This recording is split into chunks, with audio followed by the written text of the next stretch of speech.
Okay, good afternoon, everyone. Welcome from Southeastern Europe, but also from around the globe.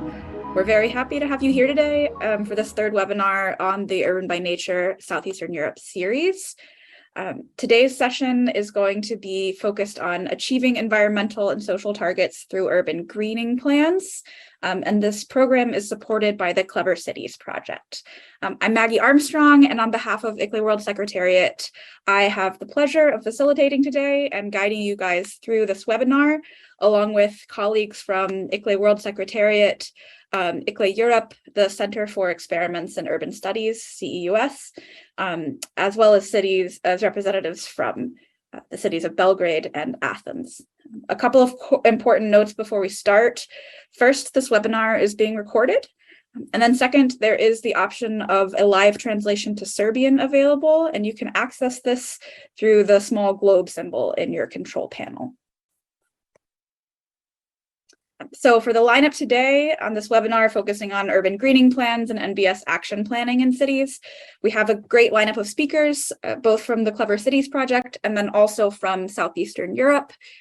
We'll start with Philipp LaHaela Water, who is the Senior Officer for Biodiversity and Green Infrastructure at ICLEI Europe, and he will give a presentation that will introduce the European Commission's new urban greening platform, which offers guidance and a toolkit for cities to implement urban greening plans. This will then be followed by presentations that add local context and practical experiences. So we'll start with Elissavet Bargianni, who is the Climate Change Adaptation Coordinator of the Resilience and Sustainability Departments in Athens. She'll talk some about the experiences of the city of Athens in planning landscape-centered climate adaptation.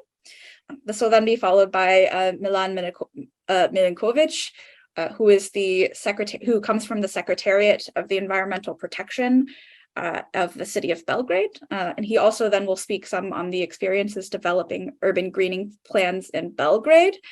And Belgrade is also one of the Clever Cities fellow cities. So this will also touch on a Clever Cities project. And then following the speaker inputs, we will have a round of questions and comments, and this will provide you the opportunity for discussion and exchange. Throughout the webinar, if you have any questions, you can submit them, and then we will read them during this Q&A session. On your control panel for Zoom, there should be a Q&A button where you can submit these questions. When you do this, please also add the name of the speakers that you wish to address so we can ask the appropriate questions to the appropriate speakers. And then also, as we proceed with presentations, we would encourage you to share your name, location, country, organization, and email address in the webinar chat box, which will allow you to connect with your fellow professionals attending the webinar. And as mentioned, this is going to be the third webinar of the Southeastern Europe UrbanByNature program. And this program is following the 7-step UbN methodology, which uses a co-creative approach and covers relevant aspects for planning and actualizing green and blue cities. You can find out a little bit more about this methodology and about the UrbanByNature program by visiting our website, which is going to be shared in the chat box. Today, we will focus on step 4, which is commit and plan. And this addresses how to foster commitment from local decision and policymakers to address common goals, and also how to collaboratively outline action plans for urban nature-based solution projects. I'm now going to turn it over to Philipp LaHaela Water, who will give us some insights on the European Commission's urban greening platform. Yeah, thanks very much, Maggie, for that introduction. Let me try and share my screen here right away. Can you see my screen with the presentation? Yes, we can. Great. Okay, yeah, I will jump right into this. There's a lot to cover in only 10 minutes, so I'll try my best here. But ICLEI Europe, the European Secretariat, in collaboration with Eurocities, had the privilege to work in a contract with the European Commission on the consultation and the development of the guidance material, including a toolkit and a platform for the urban greening plans. Just for everyone's background, the Urban Greening Plan is an initiative by DG Environment that was included in the EU Biodiversity Strategy for 2030, calling on all cities in Europe with more than 20,000 inhabitants to conduct an urban greening plan. I will try and answer, or at least start to answer, the question of how we did this development, what is in the actual guidance material, and then how can cities use it. First, we did engage in a substantial consultation process. As you can see here on the slide, we covered 41 cities and 16 countries just by a written consultation as like a first phase. But in total, we incorporated input from over 100 key stakeholders, including over those 41 municipalities, and then also conducted a workshop, actually a couple of workshops, where we then dove in more into the details of the feedback of how the guidance should look like for urban greening plans. You can also see here on the slide, the methodology of UrbanByNature came up here too as one example, and you will see that in the guidance itself. It has its origins in the same methodology, so they are really nicely aligned. Yeah, and then the other, I guess, highlight here is that it did draw a whole lot from the NBS roadmap approach that we applied in the Clever Cities project. The Clever Cities project is also putting this webinar up here. So already a nice exploitation piece in that regard. And I'm really happy to hear from that Belgrade will be speaking later, because they were one of our great fellow cities within the Clever Cities project, actually applying the roadmap approach, which then we also included here in the urban greening plan methodology.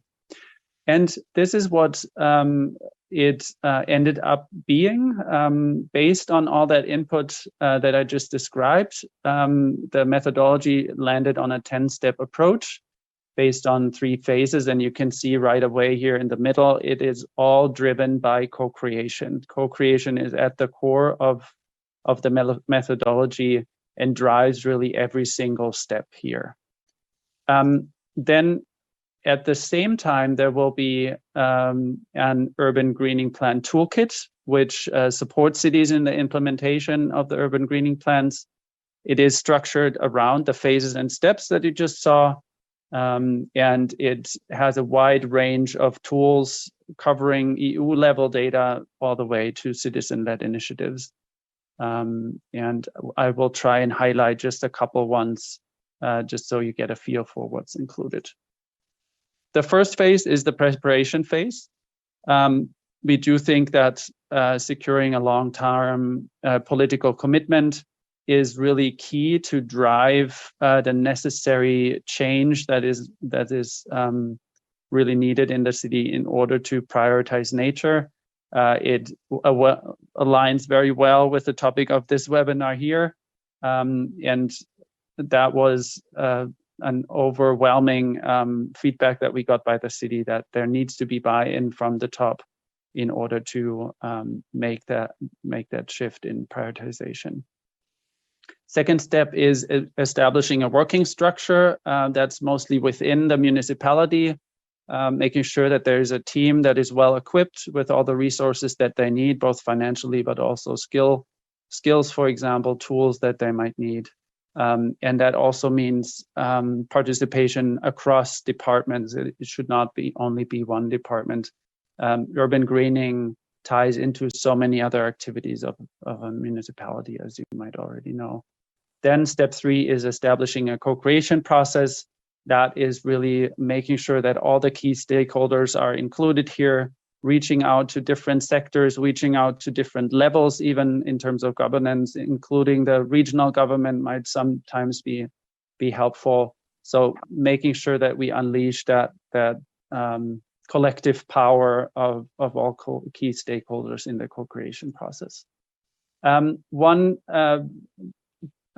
tool that we want to highlight here is the Clever Cities guidance on co-creating nature-based solutions. It is a very nice step-by-step approach that leads you through identifying and mapping stakeholders, and then also how to involve them. It includes 16 steps with also tools for doing exactly a working co-creation structure. So a really helpful tool, also an outcome here of Clever Cities. Then the next phase is the action planning, consisting of step 4, which is develop long-term vision and goals. This is really what needs to drive everything. A joint vision of the city for the urban greening spaces is really, really important to always get back to when there is conflict, for example. Look at the vision, what was the idea from all the key stakeholders, and that should clarify a lot. This is being then broken down into goals and then later also into targets and indicators. Step 5 is analyze the current state of nature and biodiversity. So running a good baseline review, looking into your policies that are there already, looking into the green spaces that you have, mapping the quality of those green spaces, really, really important step, because that is where you start from. Then step 6 is setting indicators and targets. So now based on the vision and goals that you have set, based on your baseline, where you're coming from, where do you want to go? Making that as concrete as possible, as measurable as possible, will then enable you to make sure you implement effective action, and you can monitor that action and, if necessary, adapt the action too. Step 7 is agreeing on priorities, actions, responsibilities, timelines, and financing. This is, then leading into a milestone, very, very crucial one, the action plan. So it should include all these details. Again, the more concrete, the better. If you can already identify funding sources and really make sure that the responsibilities are assigned, that will make everything so much easier on the way.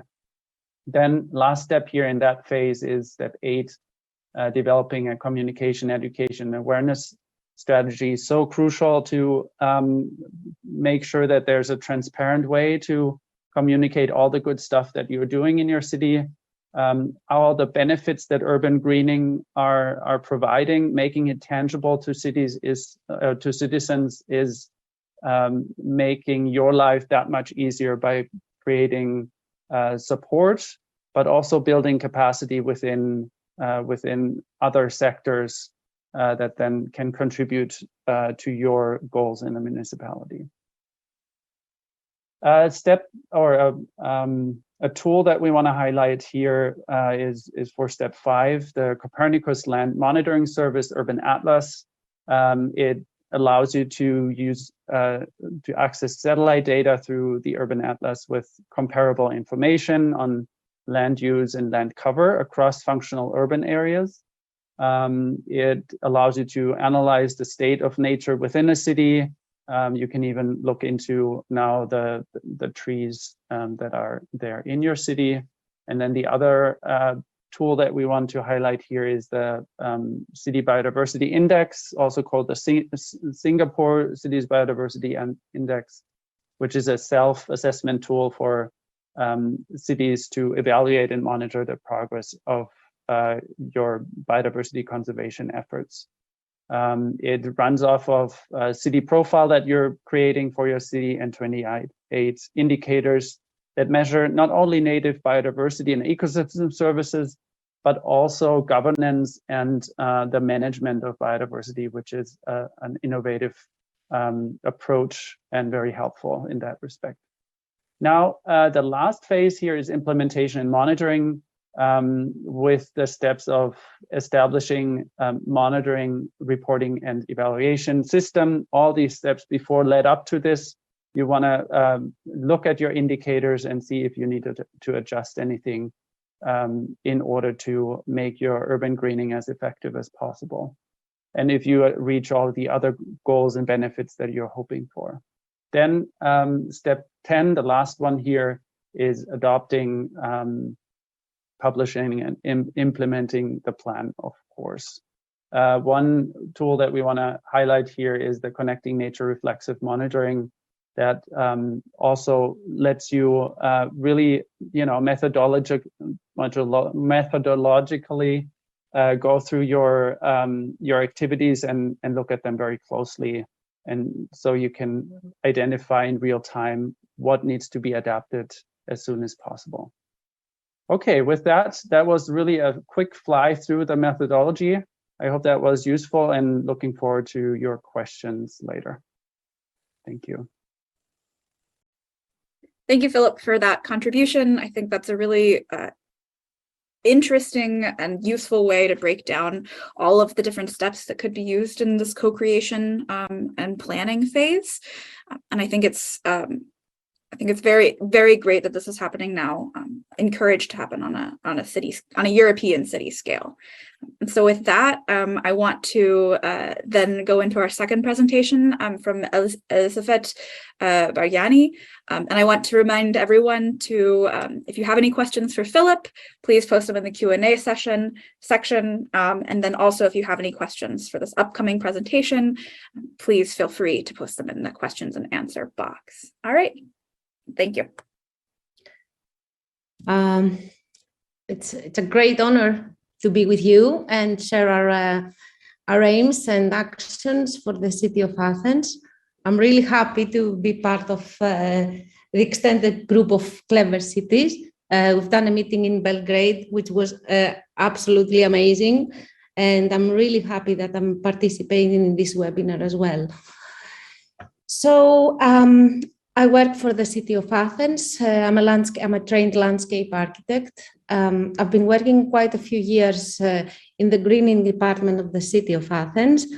I started my job as in the National Garden, the first historic garden of the city of Athens. And so you know that apart from a coordinator for climate adaptation, I've had some training regarding the green spaces and management of green spaces. So it's really the thing that I love and aim for the city of Athens. It's one of the goals. So I just want to say a few background words regarding the strategies that the city of Athens has done all these years. Athens has started its resilience trip in 2017 when we published our resilience strategy and our first climate action plan. This climate action plan had both mitigation but adaptation, and adaptation had to do a lot with the quality and the increase of green spaces. This was almost identical, put into the green city pillar of our resilience strategy. And we've now updated our climate action plan for a more resilient and climate neutral city for 2022. We published that in this June.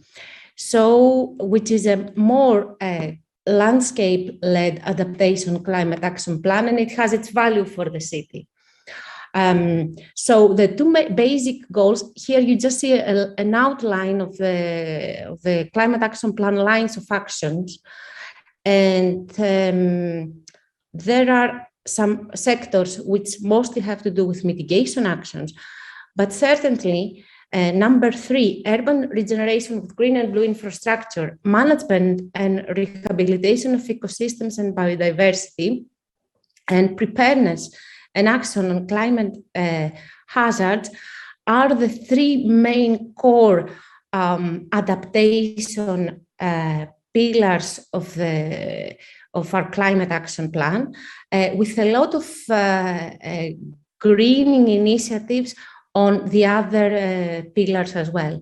So our main adaptation goals really is to increase to up to 70% of the population to have access within 15 minutes on foot into a green space with ecosystemic values. And the other one is increase the surface cover of the city with green spaces like tree avenues, urban forests, parks, hills, private green walls and terraces, and permeable surfaces. Earth, water permeable materials, sustainable urban drainage systems, etc., up to 30%. So, is this a reality though? If we kind of analyze, I really like the presentation that Philipp did regarding the steps about the plan, the implementation of the plan, and I think it's number 5 or 6 that he was telling that you need to have a baseline of what you already have in order to proceed. So basically, because we do talk about social targets here, we analyzed our green spaces in regard to climate and how risky it is, and what are the vulnerable populations on where they live. So basically, in 2017, when we started this work, we saw a very interesting coincidence. We found out that the areas that they were suffering most from the heat are the places that lack of green spaces and are the spaces that most vulnerable population live. In 2022, we analyzed the heat map of the city of Athens, and as you can see at the bottom left corner, you see an area which is extremely red, and all the green spaces are blue, or mostly blue, or bluish. So you see the offers and the benefits of the green spaces inside the city. On the right-hand side, you will see where the green spaces are, but what is really interesting for us is that we do have all our 3 avenues in the city of Athens marked in, which cannot be found in this kind of small maps. I'm not going to get into details how we've done that, but in any case, the area that these trees cover in the city doubles almost the tree cover of the city, just the 3 avenues, and it's really important. And one of the projects, and I'm going back to there because you see a lot of kind of green corridors and trying to connect places. So one of the flagship projects for the city of Athens that we do, and we are kind of going to go to tender now, is a project that we've done with the European Investment Bank, the Natural Capital Financing Facility project, and it has to do with increasing the biodiversity of the city by creating green spaces with natural-based solutions and creating green corridors for the city for 3 areas, for 3 local neighborhoods. One is on the north side, which is called Labrini. The other is on Exarchia, which tries to connect one hill with an archaeological museum, and the other one has to do with Platos Academy Park, with in a severely affected from heat waves area in the city of Athens. The third case has to do with Lykabetus Hill, which is a landmark for the city of Athens, and we've run a program which called Lykabetus program a few years back, after we finalized the resilience strategy, and it did have a lot of community involvement, and we mapped the stakeholders. It was a huge process that lasted for a year for us, and it led us to a publication of a book. We took all stakeholders involved, did a lot of workshops, and we analyzed the map. We did studies with the universities here in Athens, and it led us to some decisions. And then after that, we started doing some emergency work for flooding, because this hill has a lot of issues regarding flood protection and water runoff. And now with the NCFF project, we continue this work, and we are mapping, and we're doing this, we're starting this for the whole of the hill. So here you can see also, I'm also saying that it's a flagship project for the city of Athens, because it's not just another regeneration project that one city, one municipality does. We try to have indicators. We try to see how much we increase the green spaces. I don't know if you can read that in your, it's a bit in Greek, but maybe numbers you can read. It increases how much it increases the plants, the local plants, the indigenous planting, how much absorption CO2 it offers, how much reduction of temperature it offers in every area. And on the right-hand side, you can see, a typical street of Athens in Exarchia area, how it does become, when it does become a green corridor for the city, and what social benefit it has. It has been very important. And for us, it was not just based on the consultation that we've done for the climate action plan, which was actually quite thorough. We did a questionnaire. It happened during the COVID era. We had an online questionnaire. People were taking part in it. We had about a lot of answers, locals, neighbors answering this questionnaire. And basically, what it was really impressing about this process is that we did not have objections. The objection was, we did not have serious objections, because in all consultations you have interaction. And it was such a great thing to see that people wanted the green spaces and wanted to walk on the streets and be freely accessible and connect the green spaces in between, which was absolutely amazing to watch that. And we're really looking forward to have this project happening in the city. Oops, let me see, okay. I'm just gonna go through some other kind of approaches that we've done, which has to do with buildings this time. And it's about another one, the URBIS project. It's called the Athens Resilient City and Integrated Development Project, again financed from European Investment Bank. And what we were asked then, it was from this project, from this technical assistance that we had, it was mostly about buildings that had to do with earthquake and resilience and renovation and energy efficiency. But when we did come into this project, there was a project coordination project unit for this project and the previous project and the NCFF. We tried to apply adaptation and landscape-led principles into the designs of this. So basically, when we came in, we said, okay, you look at the buildings, but you don't look at the outside space.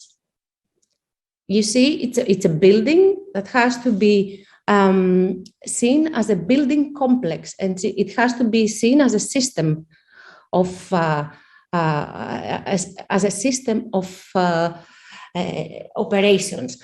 And so we started thinking about the courtyards and the terraces and how children interact and how teachers can make their outdoor classes and stuff like that.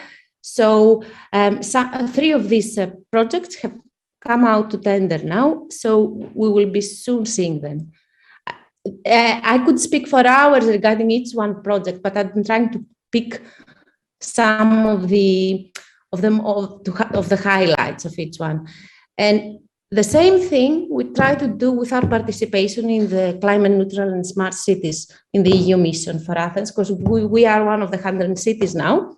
And although this is a mitigation project mostly, our aim is to try to apply adaptation and principles and green more our buildings and our neighborhoods. So, and this will be done through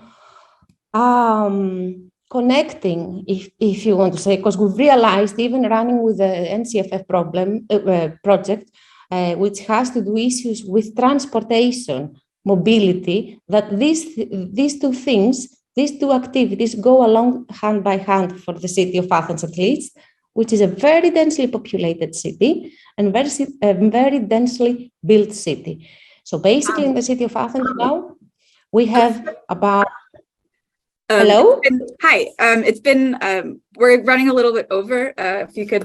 Okay, I'm just gonna quickly go through the rest of the slides, trying to say that we do large scale projects, we do small scale projects like Pocket Parks, which has been very successful with the program Adopt Your City, where people donate in order to make their small city parks in the city. We do green and blue cultural routes in the center of Athens, like the Athenian Great Walk in the historic side, the local neighborhood level that I explained before with the NCFF project, and in a metropolitan level, which tries to connect, for example, one of the Roman aqueducts of the city of Athens, which comes from the mountains north up to the center. So we try to use the principles, let's say, of the NCFF project in the whole this zone that you see highlighted. And also use the water that it's still coming, about 1.5 cubic meters of water in the city center, and use it for irrigation purposes and cleaning. About stakeholder engagement and getting people into this project, we also run the program called Adopt Newly Planted Tree, Adopt the Tree, and also where the newly planted trees in the city of Athens, people kind of adopt them in order to water them in the summer months in order to get established for 3 years. I'm not going to get you into more details of that, but please, I'm open to questions, and if you need any further information, I'm really available. Thank you, and sorry for the for the delay. Thank you. I think that gave a really great perspective on how you can engage with cities or with community members and stakeholders, and also how you can sort of look at what's already going on in your city to better understand the different options that you have, and the importance of green spaces. So now we're going to move along to our final speaker, Milan. Hello, everyone. Can you hear me? Yes, we can. Okay. So my name is Milan Milenković. I'm from the city of Belgrade, and I'm going to be as quick as possible because we are really low on time. So these are the current relevant policies and plans that are for the urban adaptation to climate crisis. And you can see on the right side all the plans and policies. The most important are Plan of General Regulation for green areas from 2019, Green City Action Plan, and the most to be developed plan is the Belgrade Strategy of Green Infrastructure. Next slide. So these are the current legislation, some urban plans, green plans. The urban plans that are important are the National Sustainable Development Strategy, and also Green Urban Plan of Belgrade for between 2021 and 2041. And some of the green plans that are important are strategy for reforestation of the area of Belgrade from 2011, and air quality play and agglomeration of Belgrade. And we are working on the strategy of green infrastructure for the city of Belgrade for 2022. The most important challenges, environmental challenges for Belgrade are protection, water source increase, protection areas, water quality, high temperatures, floods, which we have a lot of problems with, erosion, increase in green areas and storm winds, since we are at one of the biggest rivers in Europe, the Danube River. And these are some of the challenges. Next slide. And we are working on a Green City Action Plan, and we have some strategic objectives, themes, which are proposed, like energy, building and public lighting, transport and urban planning, water, wastewater and solid waste, and natural environment, greening and resilience. Also, climate adaptation and resilience is mainstreamed into the categories above. Next slide. So with the Clever Cities project, we tested the co-creation in urban planning, and you can see, you can slide through it, what are the procedures and the Clever Cities test that we implemented into the procedure for the plan for linear park, some evidence planning, etc. And we had competition for young teams to work on the certain parts of the linear park that were proposed by the detailed regulation plan. These are some of the results, and right now we are in work for the first and the second phase, since it's divided in 10 phases.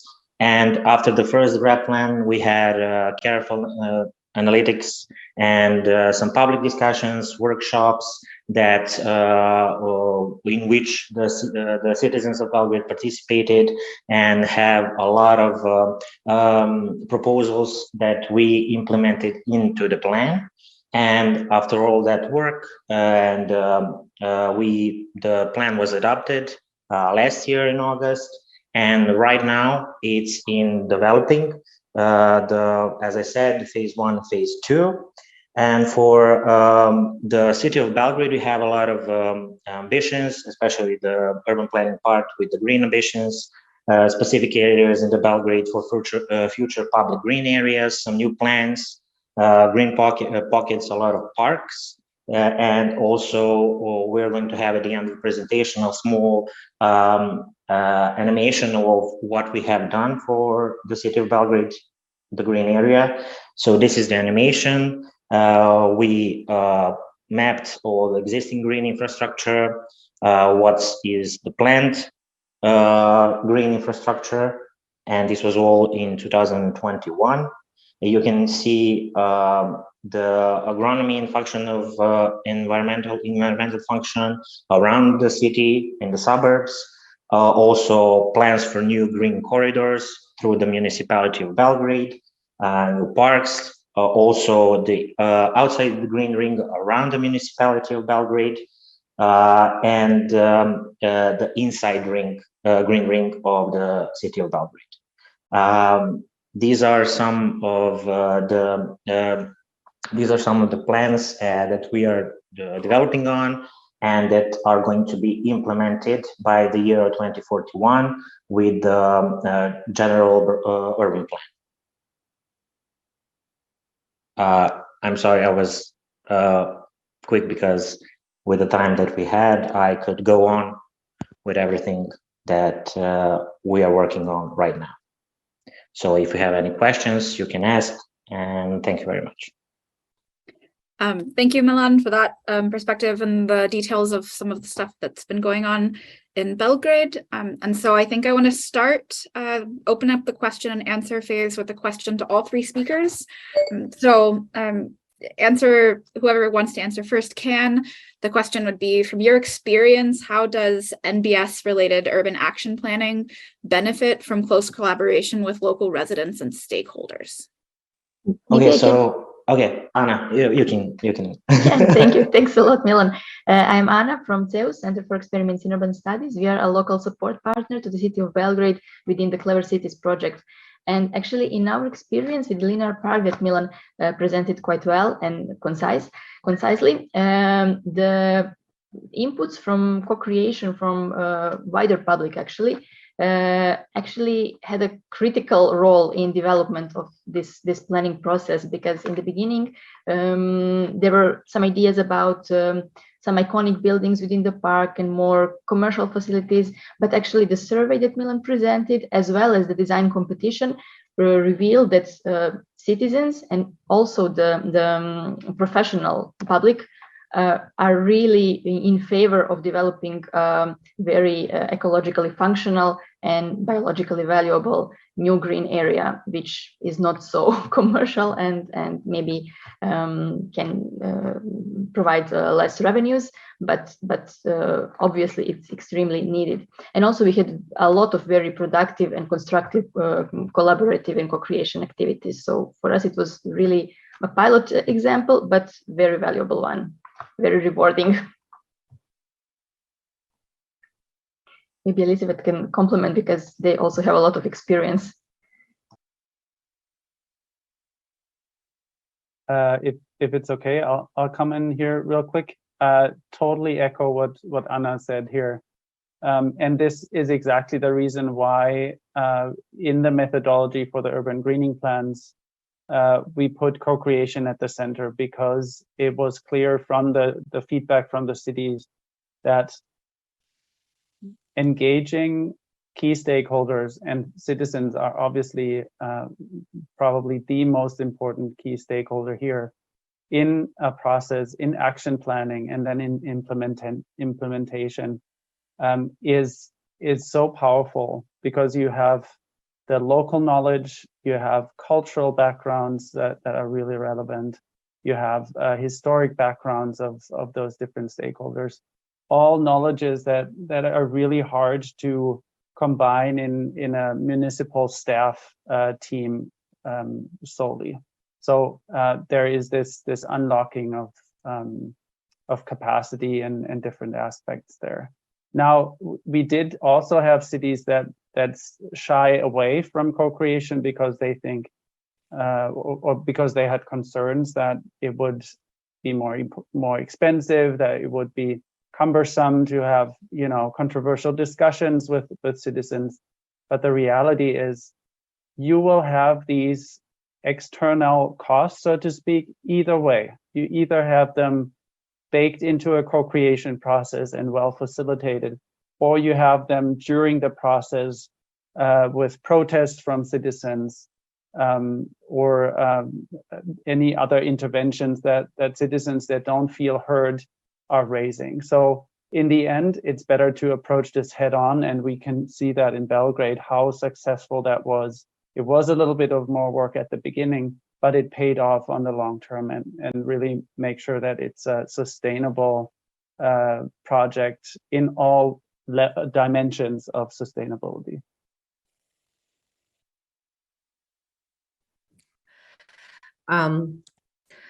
I agree. It's really useful to have not just the residents, but various groups of stakeholders talking about the green infrastructure. It has to do with academic institutions. It has to do with people who have more knowledge. It has to do with the people, with the private sector. For example, for us, talking with the private sector, for example, has been an amazing opportunity to increase the quality of our small green spaces. We've done about 14 pocket parks in the city of Athens, solely funded by donors. And if we had more available spaces in the city of Athens, we would have created even more, because the need for green quality green spaces is huge. So I think it's really important to have the political will to go through that, and also have I think you need to have the expertise to combine funding tools and combine projects and try to interlock with each other. Because, for example, if we see this process that you described in the urban greening plans, at least for our city, it's not, you don't have a linear route on that. You don't just stop all what you're doing in a city and then you say, okay, I decided now to do a greening plan. You have to have the right people inside the city and outside, consulting, of course, and politicians all together, trying to see what are the overlooking parts on that. And with the image and the vision of trying to get it right, to get it properly done. So it's for me, it's really interesting to this process of trying to find synergies all the time, with the transport, with the building departments, with the common spaces department, with the greening department, with the central government, because we do have to say that the municipalities don't design by themselves for everything.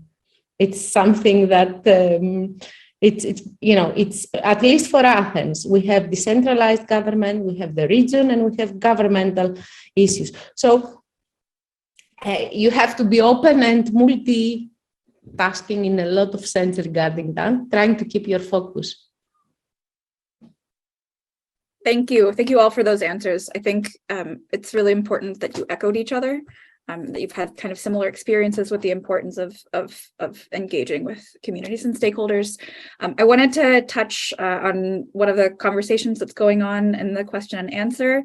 Someone asked about making specific trainings for people to make people more sensitive to nature and the urban environment. And Philipp, you mentioned the importance of co-creation as an effective way to reconnect cities with nature. Could you expand on that and how the co-creation process can help engage people in understanding the importance of nature in their cities? Yeah, I mean, Anna, for example, is probably much better positioned to speak on that because she actually walked those key stakeholders through this very process and very successfully. So from our work with cities and the feedback that we got though was that just giving people the option to shape their environment is already very empowering for local stakeholders.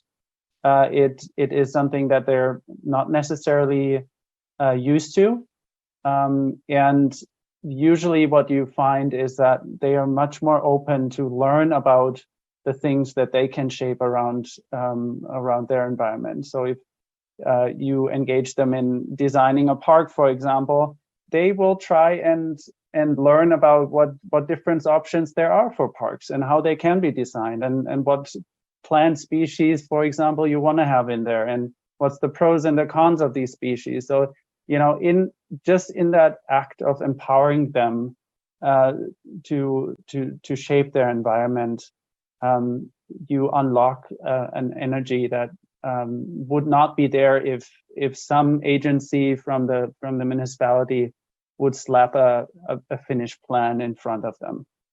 But that's just my perspective, and maybe someone else, actually working on the ground with the key stakeholders might come in here. Yeah. Please go ahead. Sorry, Elissavet. Yeah, I just wanted to confirm that, it's really important to empower people through these processes. I think they were quite interested, citizens were quite interested to actually influence the real planning process in their environment.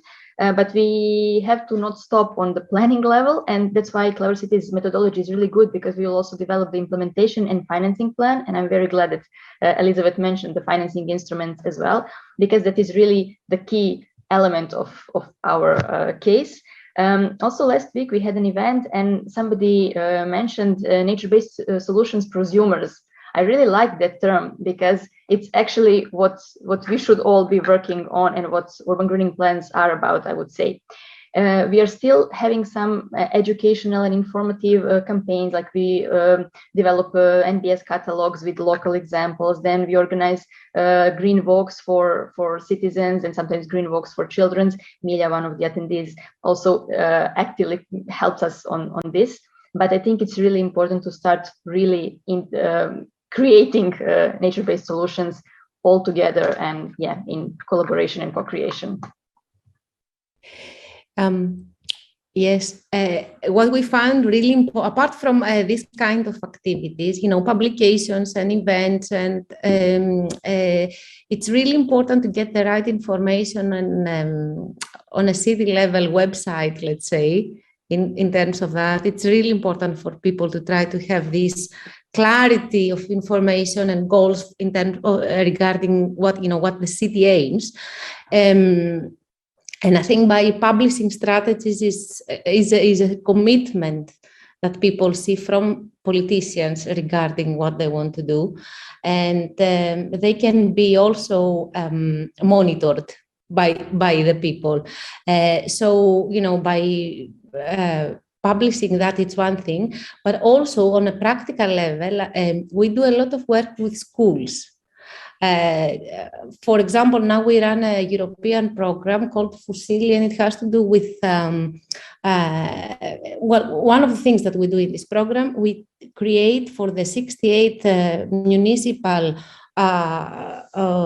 nurseries, we create vegetable gardens for the small kids, in the age of 3 and 4, even small, 4 is when they live. So basically from 2 years until 4 years, they get their hands dirty, they plant and they grow vegetables. So it's something special. In Belgrade, maybe it's not the same. You've got much more available space. But here in Athens, it's something that the children do miss, and we do get them involved in that. And by 2023, we will, all the public nursery schools will have vegetable gardens in the city of Athens. And that is something that it has added value for the future generations, or activities like that. Not the only example, but I mean, schools and children working in this process is something very, very beneficial. Okay, great. Thank you all for those answers. I think they were all quite insightful. We are coming now to an end. So I'm going to give a few quick updates before we close out. Give me 1 second. Let me share my screen. For the UrbanByNature South Eastern European Hub, there are still a few upcoming events. The next webinar will be on December 6th, and it will focus on NBS implementation. Which is going to kind of look at how to set clear implementation phases within a realistic time span, and identifying suitable nature-based solution products and services, as well as making good use of the available resources. I think that's a really interesting way to spring forth from the conversations we've had today, where we've learned about planning. And as Anna said, it's important not to just plan, but then to move that into action. And we would also encourage you to spread the word about this to anyone who is a colleague or a friend who might be interested in this program. If you haven't already registered for the UrbanByNature program, we would also encourage you to do that and to share the link with these colleagues and friends. You can either use the QR code on the screen to access that, or we will also share a link in the chat box. And then we also encourage you to follow Clever Cities on social media, where you can receive updates both on what's going on in UrbanByNature hubs around the world, but also what's some of the projects that are happening through the Clever Cities program. And again, this link will also be shared in the chat. And if you would like to learn more about related work, you can find this recording soon, as well as any previous recording from UrbanByNature hubs and other information on nature-based solutions on both the Clever Cities and the Cities with Nature YouTube channels. The QR code on this screen will take you to Cities with Nature, and then also the links to these channels will be shared in the chat. And that's kind of a great resource for different people speaking on how they've used UbN methodology and how they've implemented nature-based solutions in their local contexts. And then finally, before we go, I would like to encourage all of you to help us by contributing feedback to the UrbanByNature survey. It's because Urban by Nature is built on this model of co-creation, we don't just want to share principles and concepts with you, but we want to get your feedback because we really value your insights as people actively contributing to the transformation of cities through green and blue infrastructure. And again, a link will be shared in the chat, but this QR code will take you to the Urban by Nature survey. And then finally, I'd just like to thank everyone who came today, either as a panelist to give us these really great insights, and also as participants, both for your engagement and also for coming to learn a little bit more. If you have any further questions, please don't hesitate to reach out to someone at ICLEI or to any of the partners of the Urban by Nature project. All right, thank you. Have a nice day. Bye.